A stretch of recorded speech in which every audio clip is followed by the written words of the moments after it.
선생님, 저희와 함께 좀 가셔야겠습니다. 강도 폭행을 당하신 분이 용의자로 선생님을 지목하셨어요. 무슨 말도 안 되는 소리를 하시는 거예요? 저는 그 여자분 얼굴도 보지 못했다고요. 구치소에 갇힌 저는 모든 것이 다 끝났다는 생각이 들었습니다. 그런데 어느 날 갑자기 뜬금없는 소식을 받았어요. 정영길 씨, 국선 변호사가 면담을 신청했습니다. 저 기억 안 나세요? 저 수연이에요. 이수연. 그때 길에서 쓰러진 저를 발견했고 돈도 없었지만 치료해 주었어요. 그리고 저를 꼭 데리러 오겠다며 편지도 써주셨잖아요. 안녕하세요. 부엌사연 구독자 여러분. 저는 아파트에서 경비를 하고 있는 62 정영길입니다. 경비를 하다 보면 꽤나 지루한 시간을 견뎌야 할 때도 있어요. 그럴 때면 이렇게 다양한 사연에 귀 기울이며 시간을 보내기도 합니다. 저도 꽤나 우여곡절이 많은 삶을 살았지요. 가난한 집에서 자랐고 사기도 당해보고 그리고 정말 위험했던 순간 은인을 만나기도 했습니다. 젊었을 때는 세상에 대한 원망도 많이 했어요. 모든 걸 다 내려놓고 포기하고 싶은 적도 많았고요. 하지만 그런 순간마다 기적처럼 제 삶에 찾아온 순간들이 있습니다. 그 순간들이 있었기 때문에 제가 이렇게 건강한 삶을 살고 있어요. 오늘은 잘난 점보다는 부족한 점이 훨씬 더 많았던 제 부끄러운 삶의 이야기를 좀 풀어볼까 합니다. 오늘 이 사연을 통해 혹시 지금 힘든 일을 겪고 계신 분들이 있다면 작은 위로를 얻으셨으면 좋겠어요. 또 저의 이야기를 들어보시고 인생에 대해 따뜻한 위로를 건네고 싶은 분이 있다면 아낌없이 글 남겨주시길 부탁드립니다. 많은 사람들과 함께 좋은 이야기를 나눠보고 싶네요. 미리 말씀드렸듯 저는 가난한 집에서 태어나 자랐습니다. 조금 더 정확히 말하면 어머니로부터 버림받고 조부모님이 키워주셨어요. 제가 3살도 되지 않았을 때 아버지를 여의었습니다. 아버지는 건강하시고 생활력이 강한 분이셨지만 어느 날 비포장 도로에서 경운기를 몰고 되시다 사고를 당하셨죠. 그리고 아버지가 돌아가신 지 1년도 채 되지 않아 어머니는 저를 두고 떠나셨습니다. 그래서 제 기억 속에 부모님은 계시지 않았어요. 대신 조부모님께서 저를 맡아 키워주셨습니다. 조부모님의 따뜻한 사랑 아래 저는 청소년 시절까지 충남 당진에서 자랐어요. 10대 시절부터 농사일을 돕고 고등학교는 농업학교를 나왔죠. 그리고 20살이 되자 당진을 떠났습니다. 농업학교를 졸업했지만 농사는 제가 원하는 일이 아니었거든요.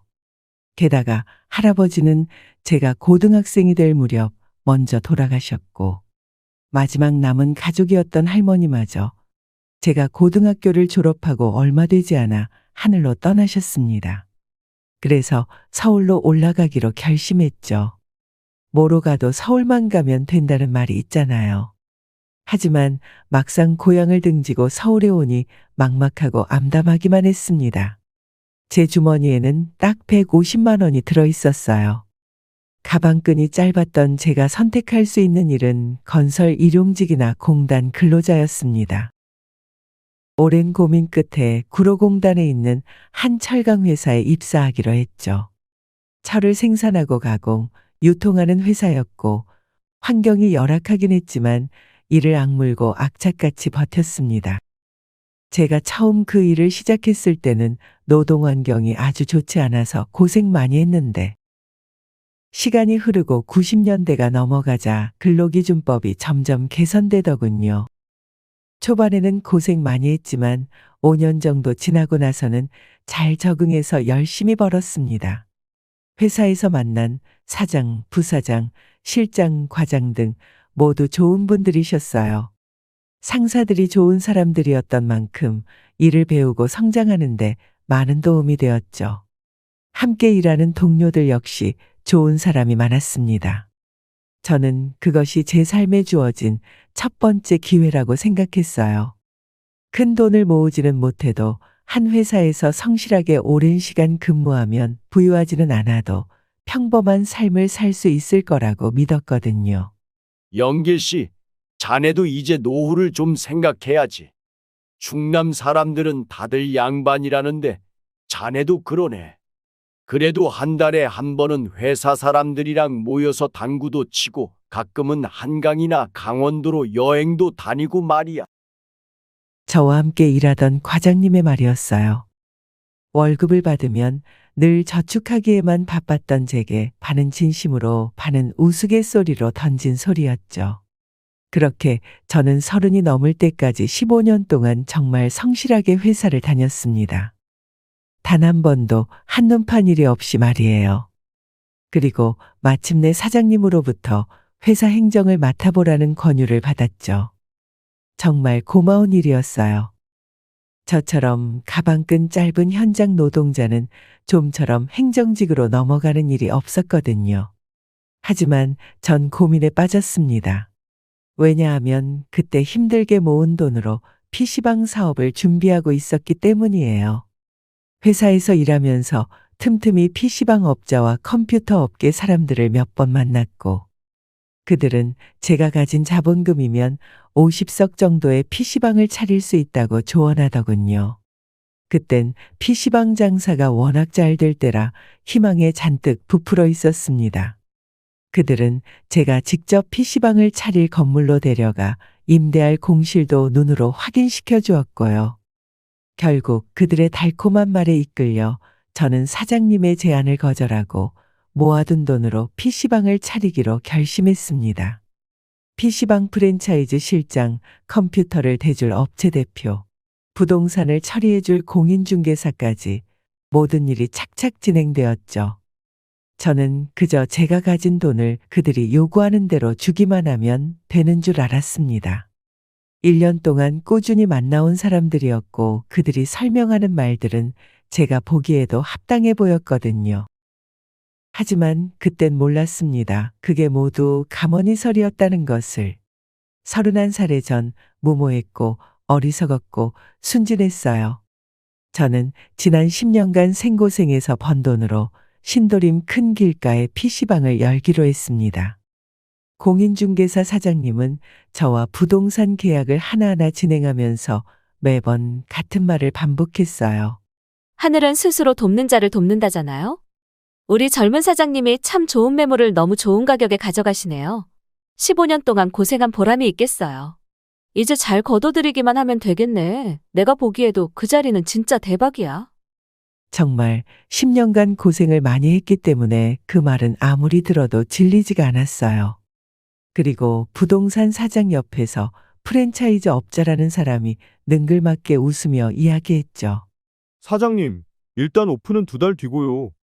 그동안 저희 담당자가 내부 인테리어랑 테이블, 의자 준비할 거고 당산동 컴퓨터 사장님이 인테리어 끝나면 컴퓨터도 다 넣으실 거예요. PC방 사업이 이렇게 순조롭게 진행되다니 꿈만 같은 기분이었습니다. 90년대 후반 인터넷이 크게 발전하던 시기였어요. 하지만 저는 공장에서 철만 만져봤지 컴퓨터나 인터넷, PC방에 대해서는 전혀 알지 못하는 상태였습니다.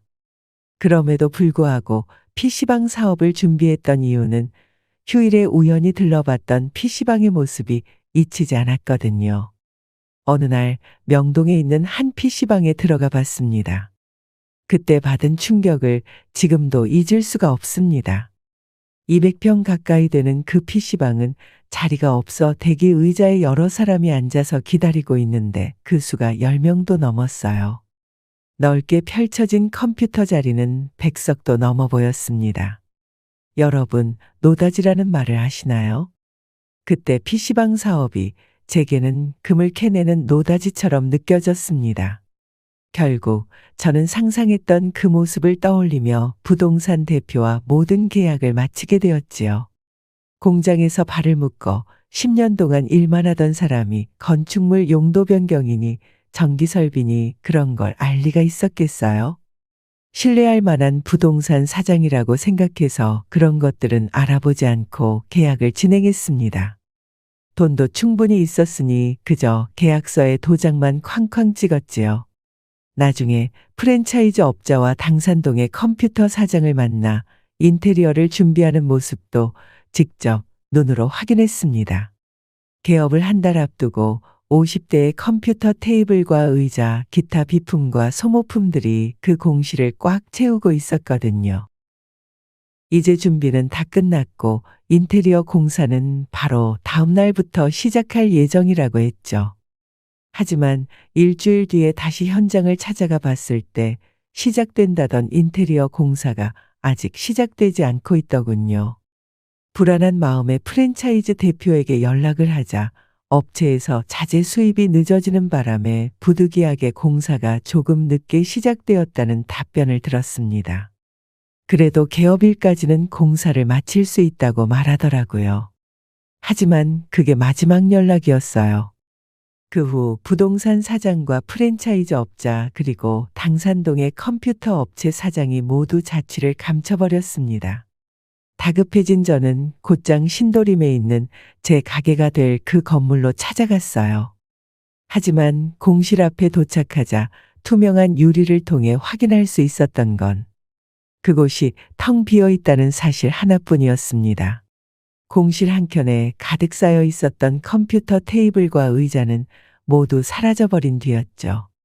경찰서를 찾아가 자초지종을 이야기하자 담당 경찰관은 끔찍한 사실을 제게 전해주더군요. 이분들은 모두 69년생이고 이름은 오동수와 박미애입니다. 저 정말 몰라서 그러는데 이거 사기 맞는 건가요? 그냥 연락이 안 되는 걸 보니 무슨 사정이 있어서 그런 건 아니에요? 죄송하지만 더 드릴 말씀은 없습니다. 사기 맞습니다. 그럼 PC방 프랜차이즈 업자는요? 당산동 컴퓨터 사장이라는 사람은 어떤 사람인가요? PC방 프랜차이즈 업자는 맞습니다. 하지만 망해가는 프랜차이즈에서 일하던 사람이었어요. 여러 대출 문제로 여기저기서 대출금을 상환하지 못하던 사람이었죠. 당산동 컴퓨터 사장이라는 사람은 사실 그 업체에서 일하는 단순 직원에 불과했습니다. 그때 눈앞이 얼마나 깜깜했는지 모릅니다. 끔찍한 분노와 절망이 저를 잡고 흔들었죠. 솔직히 말해 그들이 사람 하나를 놓고 그렇게까지 사기칠 줄은 몰랐습니다. 사기꾼들이야말로 작정하고 달려드는 도둑놈들이라서 막아볼래야 막을 수가 없더라고요.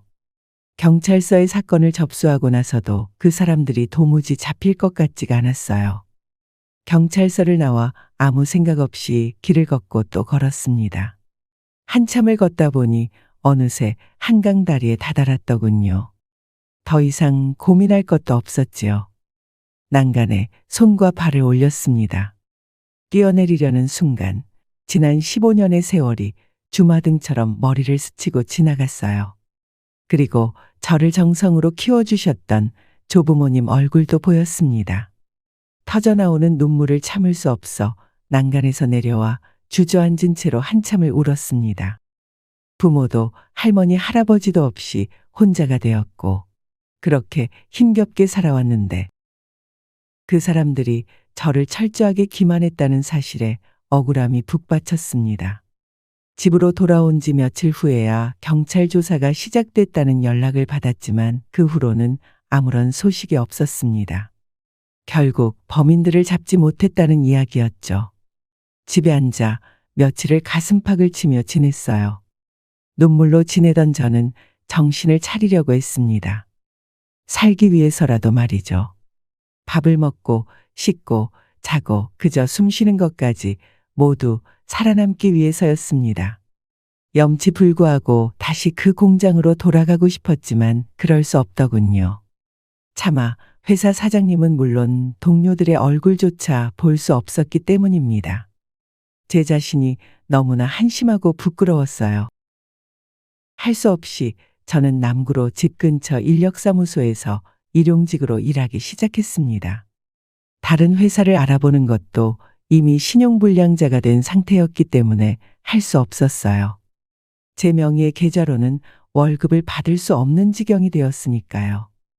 10년 동안 모은 돈과 여기저기 은행에서 끌어온 돈을 그 부동산 사장과 프랜차이즈 업자라는 사람들 말만 듣고 몽땅 쏟아부었다니.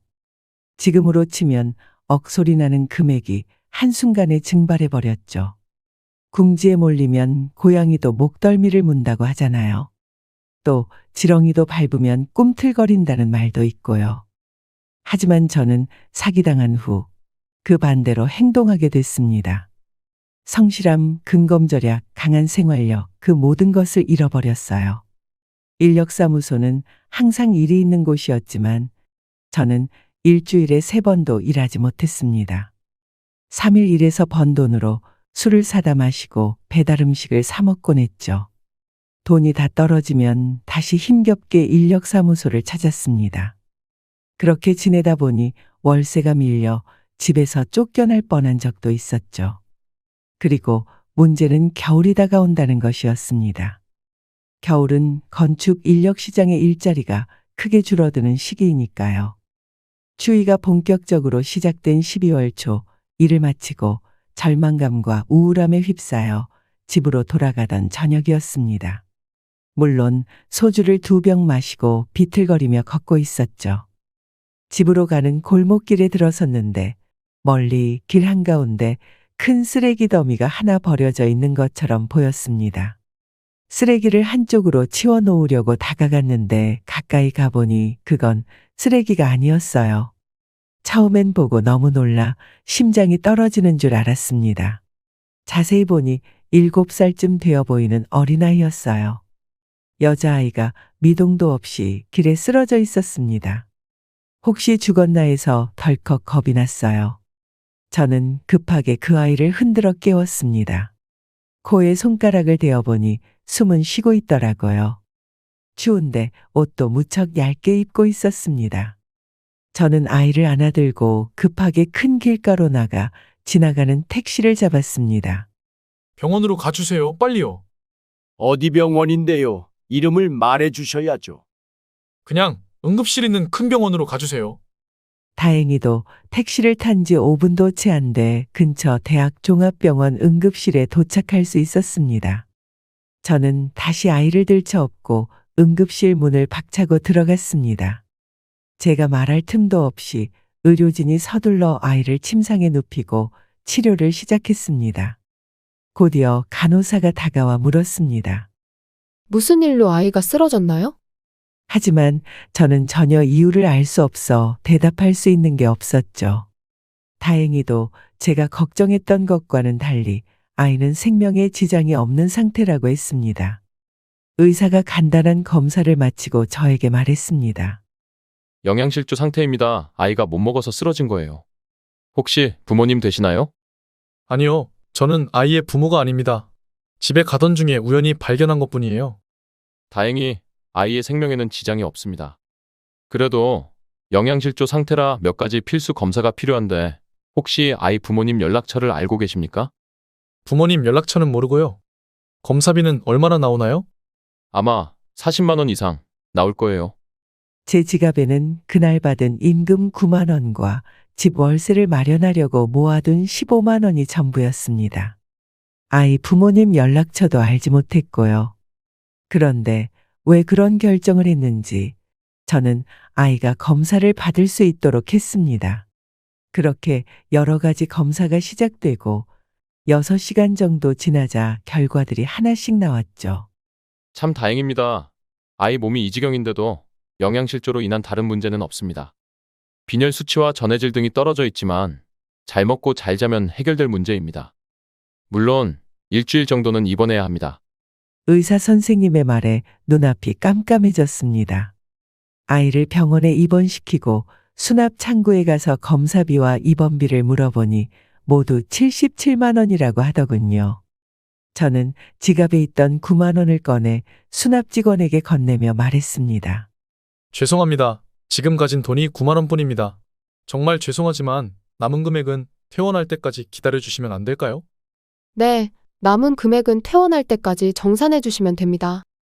다만 정산이 안 되면 퇴원 후에도 보호자분 명의로 비용이 청구될 거예요. 네, 감사합니다. 아이의 병실로 올라가 보니 아이는 곤히 잠들어 있더군요. 아이를 뒤로하고 병원을 나오며 생각했습니다. 77만 원에서 9만 원을 냈으니 나머지 68만 원은 어쩌지? 지금 생각해보면 왜 그렇게 무모하게 행동했는지 모르겠습니다. 저는 똑똑한 사람도 아니었고 마음씨가 특별히 좋은 사람도 아니었죠. 그저 과거의 상처가 깊었을 뿐인데 그때는 마음도 머리도 모두 지쳐서 정말 힘든 시기였어요. 그런데 아이의 병원비를 마련해야 한다는 생각에 한치의 망설임도 없이 바로 집으로 돌아와 몸을 씻고 다시 나섰습니다. 전봇대에 붙어 있던 벼룩시장 신문을 들고 집으로 돌아와 당장 돈을 받을 수 있는 일자리를 찾기 시작했습니다. 한 줄 한 줄 볼펜으로 그어가며 일자리를 찾던 중 눈에 띄는 공고를 발견했습니다. 강동구 아파트 현장 긴급구인, 작업기간 8일 격일 근무, 석재조공, 일당 18만 원, 만근시 추가 수당 10만 원. 계산해 보니 4일 작업에 추가 수당까지 받으면 총 82만 원가량을 받을 수 있었습니다. 저는 망설임 없이 바로 전화를 걸어 일을 시작하겠다고 말했어요.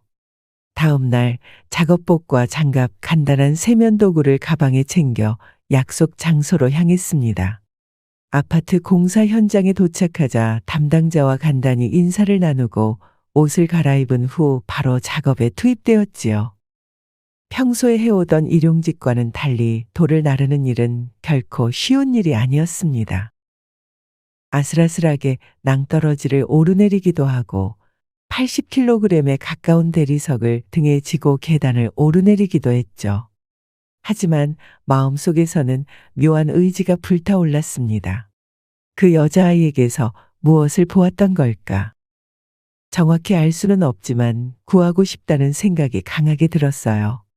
저는 모자란 인간이지만 누군가에게, 특히 불우한 어린 시절을 보내고 있는 그 아이에게 도움을 주고 싶었습니다. 아마 제 어린 시절의 모습이 투영되었던 것 같아요.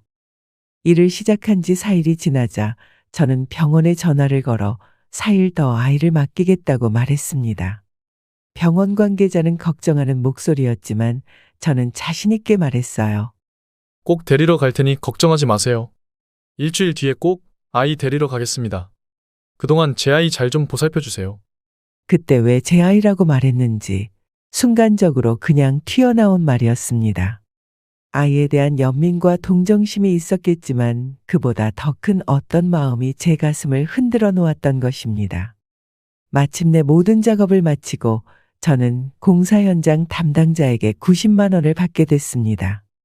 본래 받아야 할 돈은 82만 원이었지만 담당자는 8일 동안 불평 없이 열심히 일해줘서 고맙다며 웃으며 8만 원을 더 주었죠. 감사합니다. 정말 감사합니다. 아니에요. 그냥 사정이 있나 보다 했지. 미친 사람처럼 열심히 하더라고. 다음엔 좀 더 천천히 해요. 그리고 나중에 또 돈이 필요하면 언제든 연락하세요. 여기 일자리는 차고 넘치니까. 담당자와 인사를 마친 후 버스를 타고 아이가 있는 병원으로 향했습니다. 병원에 도착한 저는 아이의 병실에 올라가기 전에 먼저 원무과에 들러 아이의 병원비를 모두 계산했지요. 그럼 지금 바로 데려가도 되는 건가요? 네, 담당 주치의 선생님께 전화 걸어둘 거예요. 아이 옆에서 잠깐만 기다리고 계세요. 저희 선생님이 곧 아이 있는 병실로 찾아가실 거예요. 병실로 올라가 보니 아이는 양반다리로 앉아 TV에 나오는 만화를 보고 있었습니다. 어린애답게 까르르 웃고 있더군요. 저는 아이가 놀랄까봐 쭈뼛쭈뼛하며 다가갔습니다. 조심스럽게 아이 옆에 앉자 아이는 호기심 가득한 얼굴로 제 얼굴을 올려다봤어요. 아저씨, 누구야? 아저씨는 아빠 친구 영길 아저씨야. 진짜? 아빠 친구? 그럼 아빠 엄마는 언제 와? 아이의 눈이 반짝이며 저를 쳐다봤습니다. 이제 엄마 아빠 만나러 갈 거야. 근데 너 왜 도로에 쓰러져 있던 날 기억해? 당연하지. 그날도 엄마가 밥 안 준 날이었어. 며칠인지는 나도 잘 몰라. 근데 한 3일 5일? 엄마가 밥 안 줬어. 밥을? 그럼 아빠는? 아빠도 밥 안 줬는데. 나보고 옛날 엄마 꼭 닮았다고. 밥 먹지 말라고 했어. 물 마시라고. 옛날 엄마? 그럼 지금 엄마는? 지금 엄마는 가짜 엄마야. 지금 가짜 엄마랑 아빠랑 살아. 진짜 엄마는 옛날에 나 두고 도망갔대. 아이의 말을 듣고 저는 상황을 이해하게 되었습니다. 아이의 친아버지와 계모가 함께 지내고 있었는데 이들이 아이를 방치하고 학대하고 있었던 거예요. 자세히 보니 몸이 정말 깡말랐더군요. 나이는 9살이고 학교는 다니지 않는다고 했습니다. 저는 다시 깊은 고민에 빠졌습니다. 이 아이를 어떻게 해야 할지. 제가 직접 키우기에는 제 형편이 너무 어려웠습니다. 그렇다고 당장 보육원에 보낼 수도 없었어요. 보육원에 보내려면 호적상의 부모 동의가 필요했으니까요. 경찰에 아이의 부모를 신고할까 생각해 보았지만 지난 사기 사건 이후 저는 경찰을 불신하고 있었습니다. 경찰에 말해봤자 상황만 더 나빠질 것 같았어요. 무엇보다 아이는 자신의 집 주소는 물론 계모와 아빠의 직장이나 전화번호도 몰랐습니다. 자신이 살던 동네조차 기억하지 못하고 있었거든요. 일단 담당 주치의를 만나 몇 주 더 먹을 약을 챙긴 후 저희는 병원 앞에 있는 짜장면 집으로 향했습니다. 아이와 함께 짜장면을 먹다가 제가 말했습니다. 이름이 뭐니? 수연이에요, 이수연. 그래, 수연아. 아저씨 말 잘 들어. 아저씨는 네 아빠랑 정말 친한 친구야. 그래서 네 아빠 부탁대로 당분간 아저씨랑 함께 지낼 거야. 알았지? 수연이는 저를 바라보며 조용히 고개를 끄덕였습니다. 수연아, 아저씨가 아침, 점심, 저녁 맛있게 먹게 해줄게. 우리 같이 건강해지는 거야. 알았지? 정말요? 그럼 가짜 엄마랑 아빠는 이제 안 만나?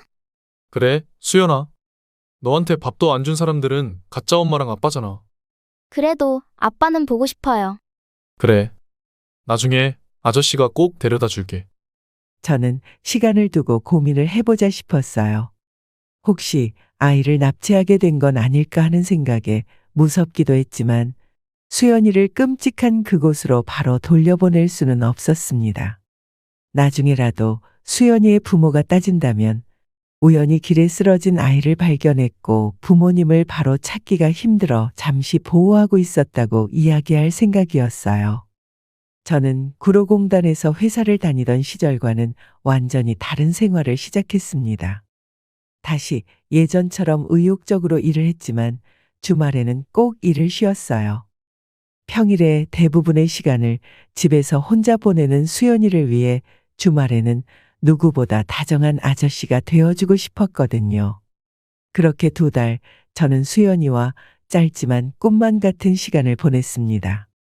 태어난 강아지가 하루가 다르게 자라듯 수연이도 마찬가지였습니다. 그동안 굶주렸던 수연이는 가끔 너무 많은 음식을 먹으려 하기도 했어요. 하지만 그런 건 전혀 문제가 되지 않았습니다. 아주 예뻤던 수연이는 하루하루 건강을 되찾으며 아주 밝은 아이가 되었으니까요. 수연이와 함께 있으면서 저도 많이 치유되고 있음을 느꼈어요. 사람과 사람이 얼굴을 맞대고 함께 밥을 먹고 웃으며 이야기하는 게 몇 년 만인지 몰랐습니다. 서울에 올라온 이후 쭉 혼자서 일만 하며 살아왔으니까요. 수연이는 저를 아주 잘 따라주었고 그 작은 손으로 세상 누구보다 큰 위로를 건네주었습니다. 그렇게 행복한 날들만 계속되었다면 좋았겠지만 그 날들은 금방 접어야 했죠. 2달 후 저는 공사장에서 크게 다치고 말았습니다. 벽돌을 나르다 계단 아래로 굴러 떨어진 것이지요. 그 일로 크게 다치진 않았지만 병원에서 이런저런 검사를 해보더니 더 이상 공사장에서 일할 수 없다는 청천벽력 같은 진단을 내리더군요. 그동안 잘못된 자세로 일해 오신 탓에 골반이 크게 뒤틀려 있습니다. 2주 정도 입원하셔야 그나마 일상생활이 가능할 거예요. 선생님, 그럼 앞으로 공사 현장에서 일은 못한다는 말씀이신가요? 네, 절대로 안 됩니다. 이대로 계속 막노동을 하시면 나중에는 걷는데 문제가 생길 수 있어요. 다른 일을 알아보시는 게 좋겠습니다. 의사 선생님의 이야기를 듣고 가장 먼저 떠오른 생각은 수연이를 앞으로 어떻게 돌봐야 할지 막막하다는 것이었습니다. 게다가 문제는 그뿐만이 아니었죠. 저는 수연이의 친부모가 아니었고, 친부모가 아니면 아이에게 해줄 수 있는 일도 거의 없었으니까요. 무엇보다 학교를 보내줄 수 없었습니다. 이제는 때가 되었다고 생각했습니다. 오랜 고민 끝에 저는 지원을 받고 있던 동사무소에 전화를 걸었어요. 그리고 동사무소 복지 담당자에게 면담을 요청했습니다. 저와 친분이 있던 복지 담당자는 일을 마치자마자 제가 있던 병실로 찾아왔어요. 그분의 이름이 아직도 선명하게 기억납니다. 김지영 씨, 참 좋은 사람이었죠. 처음에 김지영 씨는 수연이의 이야기를 듣고 깜짝 놀라더군요. 하지만 차분하게 모든 내용을 듣고 나서 저희에게 정말 큰 도움을 주었습니다. 아무리 생각해봐도 수연이를 집으로 다시 보내는 게 맞는 것 같아서요. 계속 이렇게 키우실 수는 없어요. 부모가 없다면 모를까. 멀쩡히 부모가 있는데. 다른 방법이 없을까요? 정말 불쌍한 아이예요. 부모라는 사람들이 인간 같지 않아서 밥은커녕 물 마시는 것조차 허락받아야 했던 아이입니다. 학교도 안 보냈고요. 국민학교 안 보내면 불법 아닙니까? 불법 맞지요. 하지만 그 사실 하나만으로는 부모에게서 아이를 빼앗을 수는 없어요. 아동학대도 했잖아요. 수연이가 병원에서 지냈던 기록도 다 있어요. 제가 조금 더 알아볼게요. 병원에 계시는 동안 수연이는 제가 며칠 데리고 있고요. 그 후 복지 담당자는 경찰을 통해 수연이의 아버지와 계모를 찾고 양육 환경에 대하여 조사했습니다. 경찰은 수연이를 집으로 보내야 한다고 주장했지만 복지 담당자는 강하게 반대를 했다고 해요. 수연이는 이미 부모에게 학대를 받아 고아나 다름없이 된 상태였으니까요. 그 후 복지 담당자는 수연이의 증언과 병원의 기록을 모아 부모를 아동학대 죄로 고소하는 준비를 한 후 다시 병원으로 찾아왔습니다. 수연이의 친아버지와 계모가 친권을 포기하도록 만들 생각이에요. 그렇게 되면 수연이는 호적상 보호자가 없게 되죠. 그러면 공식적인 절차를 통해 선생님 호적에 수연이를 올릴 수 있게 됩니다. 저는 김 주임의 이야기를 듣고 다시 멈췄던 눈물이 흐르기 시작했습니다. 김 주임은 저를 배려해서 복잡한 상황을 만들지 않으려 했던 것 같았어요. 잘 알고 계시죠? 제가 신용불량자로 제 이름으로 된 통장 하나 없이 지내는 거요. 게다가 병원 입원비에 밀린 집세까지 저도 제가 인간답지 못하다는 거 압니다. 그래서 수연이를 더 이상 책임질 수 없어요. 보육원에 보내는 게 좋을 것 같습니다. 몇 번이나 생각을 바꾸고 또 바꿔봤어요. 하지만 김 주임님도 아시잖아요. 마음만으로 아이를 키울 수는 없다는 걸. 저는 눈물을 닦으며 미리 써두었던 편지를 건넸죠. 대신 수연이에게 이거 하나만 전해주세요. 아저씨가 몸이 다 나으면 꼭 찾으러 간다고 부탁드립니다. 주임은 눈물을 뚝뚝 흘리고 있는 저를 보며 아무 말 없이 조용히 다가와 제 옆에 앉았습니다. 그러고는 두 손으로 제 왼손을 따뜻하게 잡아주었어요. 말씀하신 대로 수연이에게 잘 이야기할게요. 그동안 상처가 될 수밖에 없겠지만. 그래도 수연이는 보육원에서 잘 지낼 거예요. 아이가 워낙 명랑하고 바른 애잖아요. 저보다 선생님이 더 잘 알고 계시고. 대신 약속해 주셔야 해요. 꼭 잘 회복하시고 제가 앞으로 더 노력해서 도와드릴 테니 꼭 다시 시작하셔야 해요. 그래야 나중에라도 수연이를 만나게 될 거 아니에요. 동사무소 주임과의 면담을 마치고 며칠이 지나 다시 주임에게서 병실로 연락이 왔습니다. 주임은 제가 쓴 편지와 말을 수연이에게 잘 전달했고 수연이가 보육원에 잘 갔다는 소식을 전해주었죠. 이야기를 듣고 보육원에 들어가는 날 수연이가 많이 울었다는 말도 함께 전해줬어요. 저는 그렇게 수연이를 보냈고 요양 생활을 마치고 다시 집으로 돌아오게 됐습니다. 의사 말대로 요양이 좀 더 필요한 상황이었지만 돈이 부족했기 때문에 병원에 더 있을 수는 없었거든요. 그 후 집에 돌아와 더 몸을 회복한 뒤 다시 일을 시작해 보려고 했지만 이미 망가진 몸으로 할 수 있는 일은 많지 않았죠. 몸이 나빠진 이후에는 어떤 일도 제대로 해낼 수 없을 것 같은 두려움에 사로잡혀 그렇게 덧없이 시간이 흘렀습니다. 나아진 것도 나아질 것 같지도 않은 상태로 겨우 근근히 살아갈 수 있는 적은 돈을 벌며 24년의 세월을 버텼어요. 어느 날이었습니다. 집에 휴지가 완전히 떨어진 날이었죠. 다른 생활용품이라면 미룰 수도 있겠지만 휴지는 그럴 수가 없더군요. 이제는 익숙하게 느껴지는 통증에 허리를 부여잡으며 집을 나섰습니다. 어둑해진 바깥에는 비가 내리고 있었죠.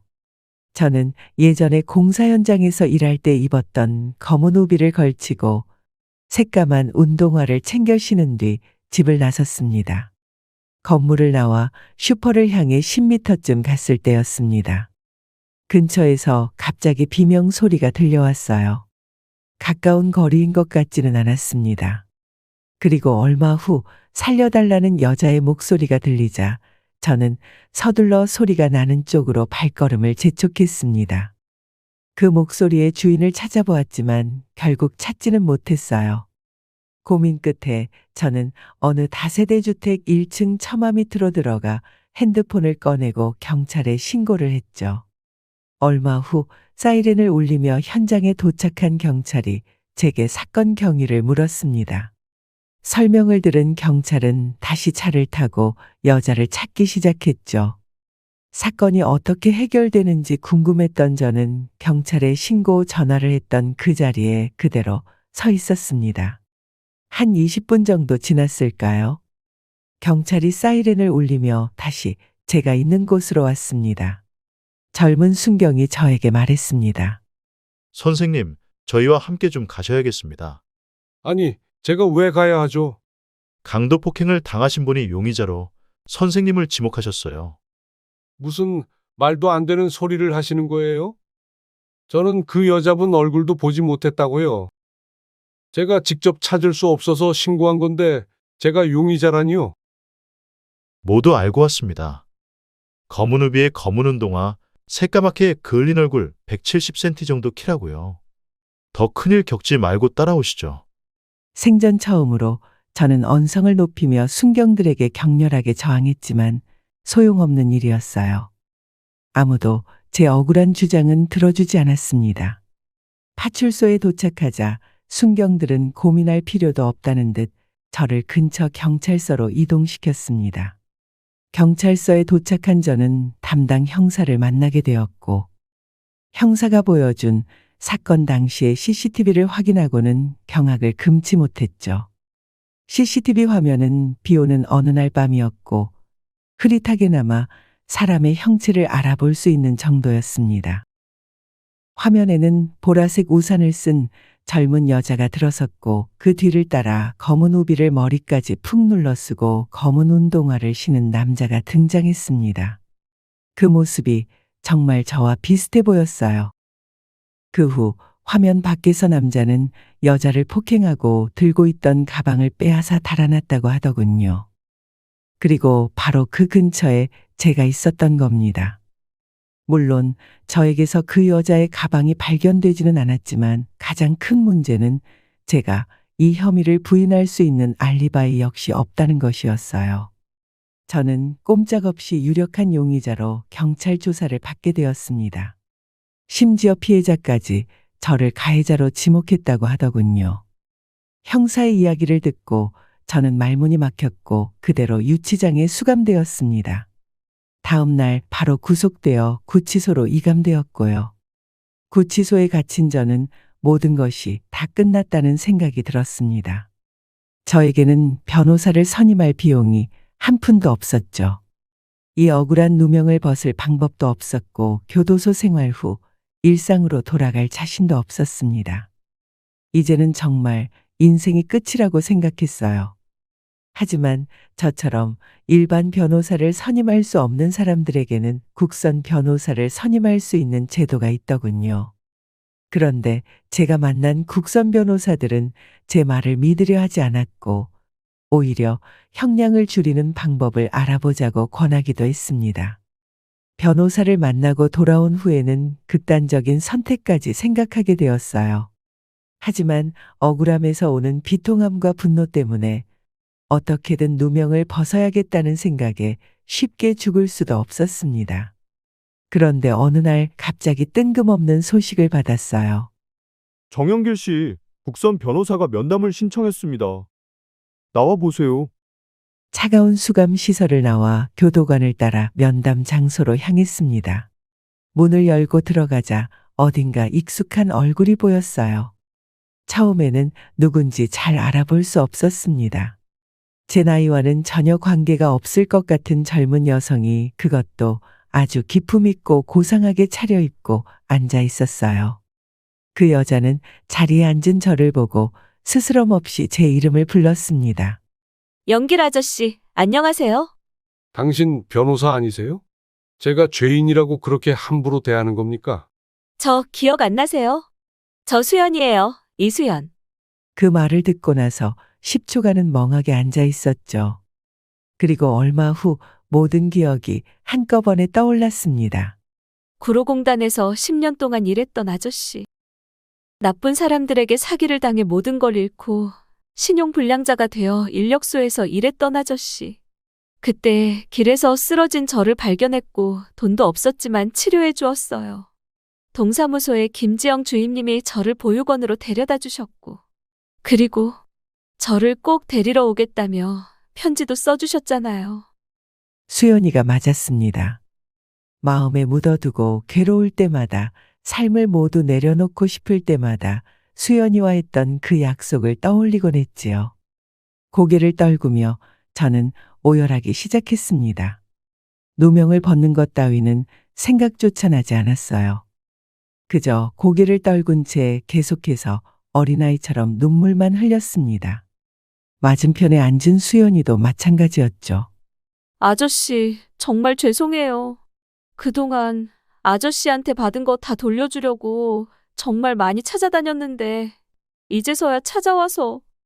교도관이 면담 시간이 얼마 남지 않았음을 알리자 수연이는 눈물을 닦고 옷매무새를 다듬은 다음 다시 말을 이어갔습니다. 아저씨, 제가 아저씨가 구로지검 강도폭행의 사건 용의자로 지목됐다는 것까지 알게 됐어요. 국선 변호사들 모두 사건 수임을 거절했다고 하더라고요. 저도 그 사람들처럼 막막했어요. 그런데 그 사람들이 놓친 게 하나 있었어요. 바로 범인의 걸음걸이예요. 수연이의 설명에 의하면 진범의 걸음걸이는 일반적인 팔자 걸음걸이지만 저는 뒤틀린 골반과 허리 통증으로 인해 팔자 걸음걸이가 조금 독특했죠. 진범처럼 걸을래야 걸을 수도 없었습니다. 수연이는 이 CCTV의 화면을 국과수에 넘겨 걸음걸이 분석을 의뢰했어요. 그리고 결국 저와 진범의 걸음걸이가 다르다는 소견을 받아냈죠.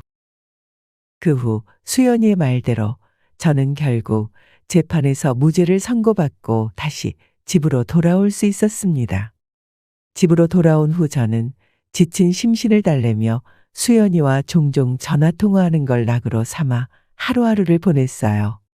가끔 수연이가 집에 찾아와 반찬을 주고 가기도 했고, 어떤 날에는 수연이가 자신이 일하고 있는 회사 근처로 저를 불러내어 식당에서 배불리 대접해 주기도 했습니다.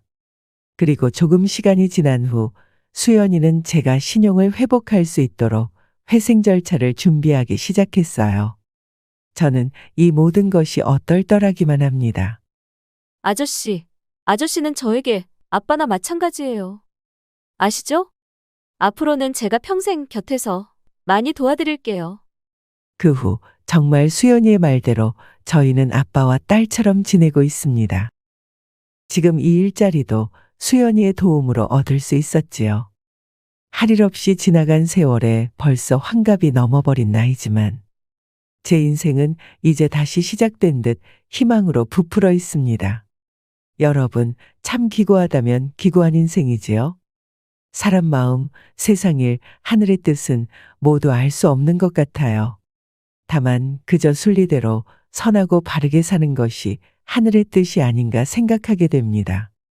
혹시 지금 감당하기 힘든 시간을 보내고 계시는 분이 있다면 오늘 이 사연이 작은 위로가 되었으면 좋겠어요. 끝까지 희망을 놓지 마시고 바른 길을 걸어가시길 바랍니다. 그럼 지금까지 저희 긴 이야기를 들어주셔서 감사합니다. 오늘도 건강하시고 행복하세요. 오늘 사연 어떻게 들으셨나요? 이번 이야기가 구독자분들에게 따뜻한 위로가 되었으면 좋겠습니다. 느끼신 점이 있다면 댓글로 허심탄회하게 의견을 나눠주세요. 부엌 사연은 여러분의 구독과 좋아요 그리고 댓글로 유지됩니다. 앞으로 더 좋은 사연으로 찾아뵐 수 있도록 많은 도움을 부탁드려요. 감사합니다.